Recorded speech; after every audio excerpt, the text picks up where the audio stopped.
एक समय था जब भारत पर सीमा पार से कायराना हमले होते थे और तत्कालीन कांग्रेस सरकार की प्रतिक्रिया सिर्फ निंदा करने और सबूतों के पुलिंदे यानी डोजिए सौंपने तक सीमित रह जाती थी।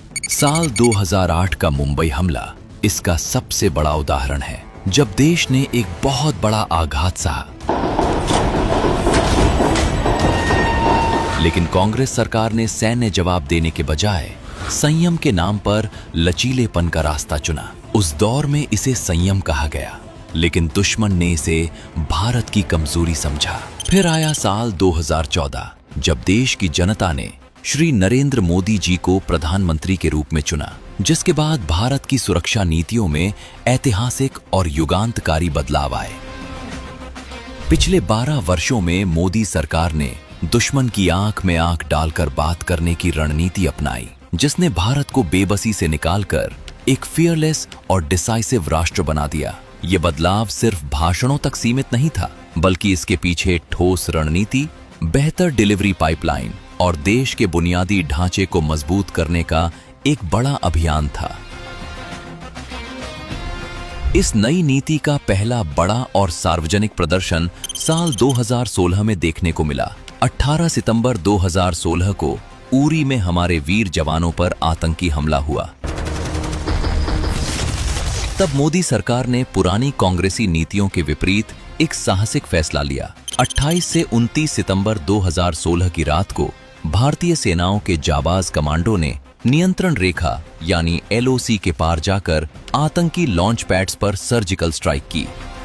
रक्षा मंत्रालय ने स्पष्ट किया कि उस साल घुसपैठ की करीब 20 कोशिशों को नाकाम किया गया था और पकड़े गए सामानों पर पाकिस्तानी निशान थे। इस सर्जिकल स्ट्राइक ने दुनिया को पहला मजबूत संकेत दिया कि LOC अब आतंकवादियों के लिए कोई ढाल नहीं है। मोदी सरकार ने दुश्मन के इस भ्रम को हमेशा के लिए तोड़ दिया कि वे परमाणु धमकी के पीछे छिपकर भारत पर हमले कर सकते हैं।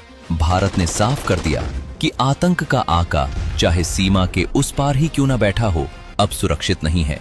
भारत की ये मुखरता सिर्फ पाकिस्तान तक सीमित नहीं थी, बल्कि साल 2017 में चीन के सामने भी भारत ने अपनी दृढ़ता का लोहा मनवाया। जून 2017 में जब चीनी सेना ने भूटान के डोकलाम क्षेत्र में एक तरफा सड़क निर्माण शुरू किया, तब भारत ने भूटान की सुरक्षा चिंताओं और रणनीतिक रूप से बेहद संवेदनशील सिलीगुड़ी कॉरिडोर की रक्षा के लिए अपनी सेना को मैदान में उतार दिया। लगभग 73 दिनों तक चले इस कड़े गतिरोध के बाद 28 अगस्त 2017 को भारत की मजबूत कूटनीति और सैन्य अडिगता के आगे चीन को झुकना पड़ा।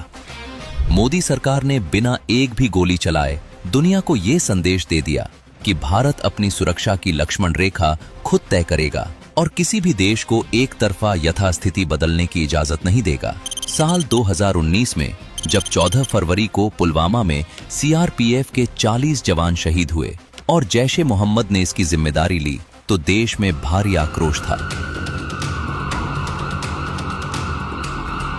प्रधानमंत्री श्री नरेंद्र मोदी जी ने सेनाओं को खुली छूट दी और ठीक 12 दिन बाद 26 फरवरी 2019 को भारतीय वायुसेना के लड़ाकू विमानों ने पाकिस्तान के बालाकोट में घुसकर जैश-ए मोहम्मद के आतंकी ट्रेनिंग कैंपों पर एक अचूक और स्ट्रेटेजिक एयर स्ट्राइक की। ये कार्रवाई पुख्ता इंटेलिजेंस जानकारियों के आधार पर की गई थी, क्योंकि ये आतंकवादी देश में और आत्मघाती हमलों की साजिश रच रहे थे।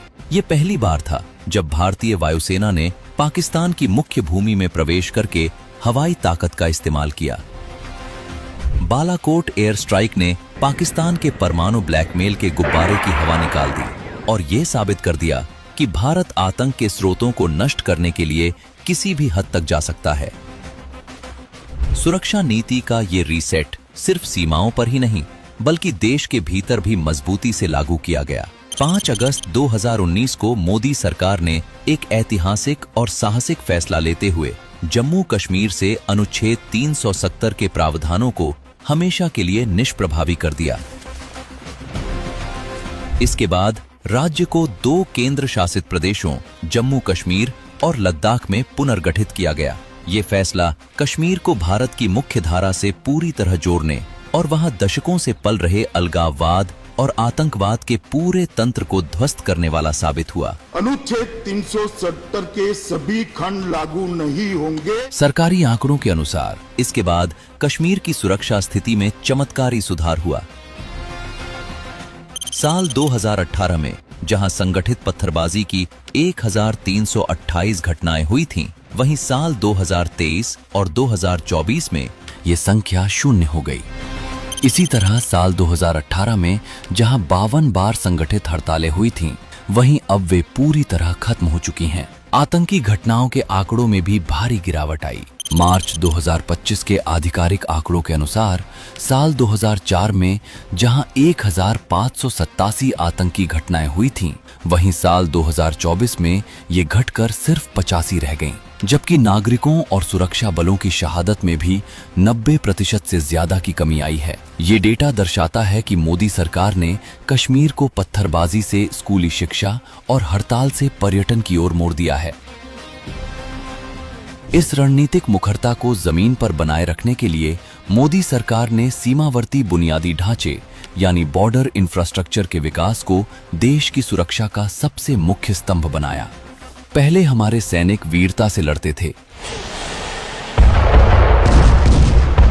लेकिन खराब सड़कों और बुनियादी ढांचे की कमी के कारण उन्हें मुश्किलों का सामना करना पड़ता था। मोदी सरकार ने बॉर्डर रोड्स ऑर्गेनाइजेशन के बजट और काम करने की रफ्तार में अभूतपूर्व तेजी लाई। मोदी सरकार ने बीआरओ का बजट, जो 2014 तक 3782 करोड़ रुपए था, उसे बढ़ाकर 7394 करोड़ रुपए कर दिया। दिसंबर 2025 में 5000 करोड़ रुपए की लागत वाली 125 परियोजनाओं का उद्घाटन किया गया, जिसमें 28 सड़कें और 93 रणनीतिक पुल शामिल थे। अगर भारत चीन सीमा क्षेत्र में सड़क निर्माण की बात करें तो मोदी सरकार ने 9359 किलोमीटर सड़क का निर्माण किया। इसी तरह पुलों का निर्माण भी 7270 मीटर से दुगुना होकर 14450 मीटर तक पहुंच गया। आज ऑल वेदर टनल और सड़कें हमारी सेना के लिए सबसे बड़े हथियार बन चुके हैं। मोदी सरकार की इस सुरक्षा नीति का सबसे परिपक्व और मजबूत रूप साल 2025 में ऑपरेशन सिंदूर के दौरान देखने को मिला। 22 अप्रैल 2025 को पहलगाम में एक कायराना आतंकी हमले में 26 निर्दोष नागरिकों की जान चली गई। उसने बोला कि शायद मुस्लिम नहीं है, उसने उसको गोली मार दी।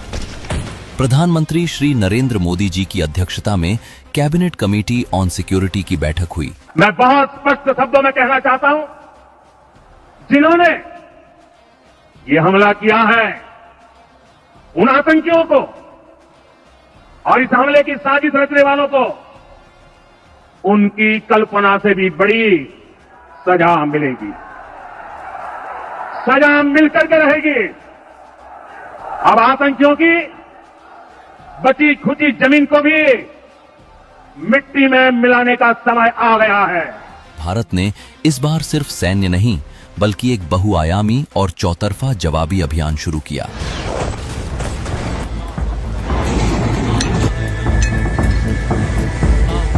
भारत ने तुरंत सिंधु जल समझौते को स्थगित करने, अटारी सीमा को बंद करने, पाकिस्तानी नागरिकों के लिए सार्क वीजा छूट को खत्म करने और पाकिस्तानी सैन्य सलाहकारों को देश से निकालने जैसे कड़े कूटनीतिक कदम उठाए। इसके बाद 7 मई 2025 को भारत ने ऑपरेशन सिंदूर लॉन्च किया। भारतीय सेनाओं ने संयुक्त रूप से इस ऑपरेशन को अंजाम देते हुए पाकिस्तान और उसके कब्जे वाले कश्मीर में स्थित 9 आतंकी ठिकानों पर बेहद सटीक और विनाशकारी हमले किए, जो जैश-ए-मोहम्मद और लश्कर-ए-तैयबा जैसे आतंकी संगठनों के मुख्य बुनियादी ढांचे थे। इस ऑपरेशन के बाद प्रधानमंत्री मोदी जी ने दुनिया के सामने भारत का स्पष्ट रुख रखा कि हम आतंकवाद और आतंकवाद को पालने वाले देश के बीच कोई फर्क नहीं करेंगे और हर हमले का करारा जवाब देंगे। इसके तुरंत बाद जुलाई 2025 में ऑपरेशन महादेव चलाकर भारतीय सेना ने पहलगाम हमले के जिम्मेदार 3 मुख्य आतंकी कमांडरों सुलेमान, हमजा और जिब्रान को मार गिराया, जिससे ये सुरक्षा चक्र पूरी तरह संपन्न हुआ। पिछले 12 वर्षों की इस यात्रा में प्रधानमंत्री श्री नरेंद्र मोदी जी के नेतृत्व में भारत एक महाशक्ति के रूप में उभरा है। मोदी सरकार ने कूटनीति, सैन्य सटीकता संवैधानिक साहस और बुनियादी ढांचे की ताकत को एक साथ जोड़कर देश को सुरक्षित किया है। आज का नया भारत पहले शांति की बात करता है, लेकिन अगर कोई हमारी सीमाओं या नागरिकों को नुकसान पहुंचाने की कोशिश करता है तो ये नया भारत घर में घुसकर मारता भी है और अपनी सुरक्षा की शर्तें खुद तय करता है।